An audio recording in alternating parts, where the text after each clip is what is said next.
A minha mãe, ela usava muito dessas palavras. O dia que você for mãe, você vai me entender. Eu passei por coisas que realmente a gente fala, que a gente só dá valor a hora que a gente vira mãe. Eu fui uma criança que teve um trabalho com minha mãe, falando em saúde. Eu convulsionei com 9 meses, convulsionei depois com 1 ano e 4 meses.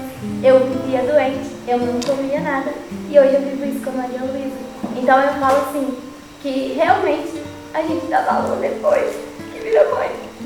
Porque cada um dos meus perrengues, eu lembro da minha mãe. E o melhor de tudo é ter ela, com a experiência dela, do lado de mim todos. Então assim, realmente, a gente nasce junto com o filho e valoriza a mãe.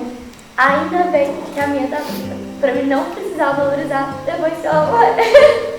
São experiências maravilhosas. Eu amo ser mãe, independente de todas as minhas dificuldades, de todos o cansaço, igual você citou, ser empreendedora, ser influencer, esposa, dona de casa, e várias outras funções que eu falo que mãe ela é igual bombril, mil utilidades, né? É magnífico. Eu falo que não é legal romantizar a maternidade, mas não existe a maternidade sem romance. É muito perfeito. É verdade. Muito bem. Muito obrigada. A maternidade para mim é uma coisa que é um pouco difícil de falar. Eu não vou chorar. Eu tentando passar para os meus filhos uma experiência que eu não tive. Porque a minha mãe faleceu quando eu era muito nova. Eu tinha 1 ano e 8 meses quando ela morreu. Apesar de ter tido outras pessoas da família que ajudaram meu pai na minha criação, outras figuras femininas, a falta da mãe, ela é algo muito pesado. Principalmente, eu acho principalmente para menina. Porque eu não tive ali do meu lado uma mulher que me ensinasse a ser feminina, que me ensinasse a me arrumar. Então, por muito tempo, eu não tive essas questões. E eu fui ser uma mulher, né, um pouco mais feminina, ter esse lado aflorado depois que eu tive os meus filhos. Tanto que quem conversa comigo fala, nossa, Milena, como que você é 1000 vezes mais bonita, mais alegre, mais espontânea depois da maternidade. Que é o que muita gente fala, que a maternidade ela deixa a gente feia, a maternidade deixa a mulher com o corpo feio, desleixada e etc. E os meus filhos, eles vieram pra me salvar, sabe? Foi pra me salvar, pra me mostrar que eu podia me cuidar também. E me cuidar pra ser uma boa mãe pra eles. Porque não é se cuidar por um egoísmo. É se cuidar pra estar bem pra eles, pra estar ali todo dia, porque a rotina é puxada. São 3 pequenininhos que dependem de mim 100% do tempo. E mesmo com os meus defeitos, mesmo eu errando todos os dias, é atrás de mim, sabe? Que eles vêm quando precisa de alguma coisa. A gente tava vindo pra cá, eu tava falando com as meninas. Se o Bento, ele acorda de madrugada, ele quer ir no banheiro, ele vai em mim, sabe? Meu marido é super participativo, é um pai maravilhoso, mas ele vem atrás de mim, ele vem na mamãe. Então, eu fico muito grata e muito feliz por Deus me dar a oportunidade de ser uma mãe presente para os meus filhos, por dar para eles uma experiência que eu não tive. E é isso. Ai, gente! Passei no psicotécnico. Pois então, maternidade não é fácil. E quando a gente fez aquele vídeo pra casa, né, que todo mundo falou que tinha um sonho de ser mãe, eu na verdade nunca sonhei, porque eu sou muito agitada, então eu achava que eu não saberia ser mãe. Todo mundo falava assim, você vai ser uma ótima mãe, você é muito brincalhona, mas eu achava que eu não seria uma boa mãe. E hoje eu vejo o contrário. Eu abri mão de muitas coisas para cuidar dos meus filhos. E a maternidade, né, como as meninas falaram, né, essa questão de romantizar, a gente não consegue ver só essa coisa de romantizar a maternidade, mas tem esse romance, né, que como a Milena falou, é a mãe com os filhos, e não tem nada que paga isso pra gente e nem pra eles.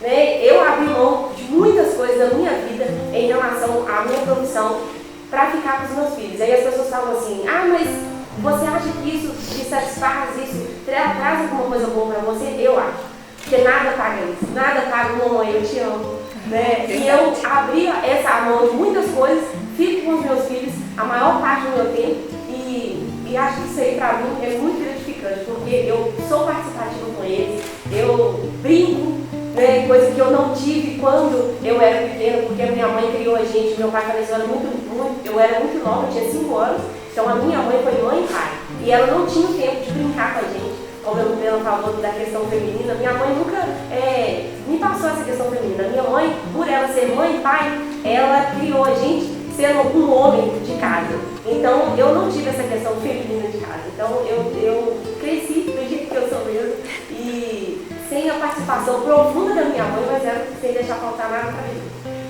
E eu quis, quando eu engravidei do Vicente, ter 2 filhos já seguidos. Na verdade, eu queria ter 5.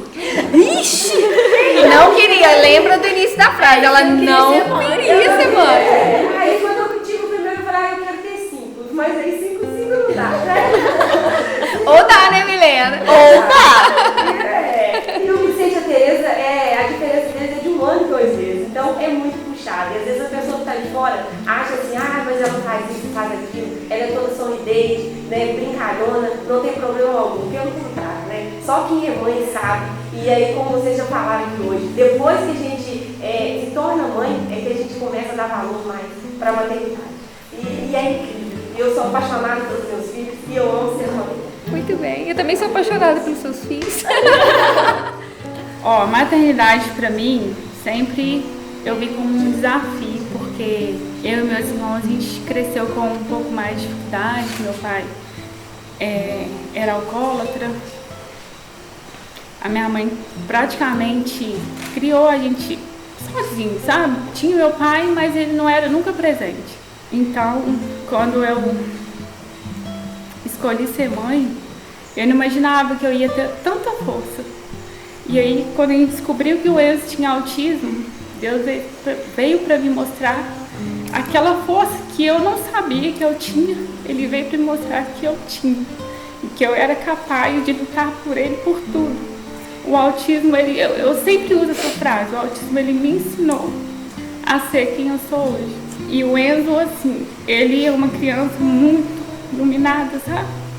Às vezes, quando eu vou falar no Instagram sobre o autismo, eu tento sempre ser mais firme, porque eu sempre choro. Porque pra mim foi muita luta, muita luta. Foram 4 anos esperando ele falar. 4 anos com muita terapia. Eu larguei tudo. Larguei escola, larguei trabalho, larguei oportunidade para viver para ele. E eu não me arrependo de nada, porque tudo que ele é hoje, eu sei que foi fruto de muito esforço. E assim, era uma força que eu não sabia que eu tinha. E eu tenho. Eu sou muito forte. Às vezes eu esqueço, sabe? Mas eu sei que eu sou o melhor para ele. Eu tento ser todos os dias o melhor para ele. E quando ele falou a primeira vez, mamãe, eu te amo, eu tive que gravar. Nós vimos. Eu tive que gravar, eu tive que postar, eu tive que mostrar para o mundo que meu filho ele é capaz de ser quem ele quiser. Porque o autismo é muito desafiador. Quando a gente descobre, a gente nunca sabe se vai ser severo, se vai ser moderado ou leve. E aí vem aquelas inseguranças, meu filho não vai falar, meu filho não vai socializar, meu filho vai sofrer bullying. Eu só coloquei nas mãos de Deus, falei, Deus, é com o Senhor. A partir de hoje eu quero que você me guie em tudo que eu for fazer. E eu era leiga em tudo, tudo. E eu só pedi direção para ele, para eu criar ele da melhor forma e não passar para ele a infância que eu tive, né? Que foi uma infância mais dolorosa. Eu tento ser para ele todos os dias a melhor mãe do mundo e eu sei que eu tô no caminho certo. Você é. Então, gente, a maternidade pra mim, assim, sempre foi um sonho. Eu fui tentante por 4 anos. Eu tive uma perda gestacional de 3 meses. E depois disso eu ficava tentando. E muita gente falava, desliga, porque quando você der uma desfocada, acontece. E eu sempre, assim, muito focada nisso. Eu era aquela pessoa que cuidava dos neném, tudo da família. Curei o umbigo de muita criança e eu sonhava, eu quero ser mãe, quero ser mãe. Aí eu dei uma pausa na minha carreira profissional e fiquei focada nisso. E não acontecia, gente. Eu sempre vivendo frustrada. Quando eu realmente desliguei, o Gabriel veio.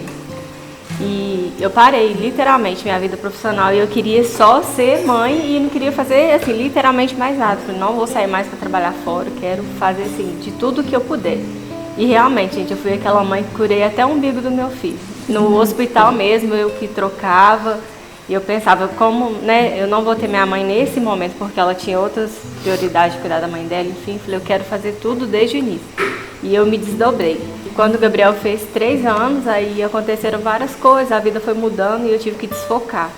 Hoje, todo aquele pensamento que eu tinha lá atrás de ser mãe, parar minha vida e viver em função dele, não acontece. Hoje eu saio todos os dias, cedo, batalho e corro atrás de tudo para nós dois, porque nem tudo é da forma que a gente planeja, Deus é que sabe o que é melhor para a vida da gente, Deus é que sabe, né, tudo o que tem que acontecer. E hoje, assim, eu tenho certeza que mesmo saindo cedo, às vezes chegando tarde, cansada, né, porque trabalhar, ser mãe, ser dona de casa não é fácil conciliar tudo, mas mesmo assim eu tento fazer o melhor pelo meu filho e, assim, eu sou a melhor mãe que eu consigo ser. Hoje tudo saiu, assim, de tudo que eu almejava, né, em relação a ser mãe, mas eu sei que no fundo, eu faço tudo, o melhor que eu consigo fazer por ele.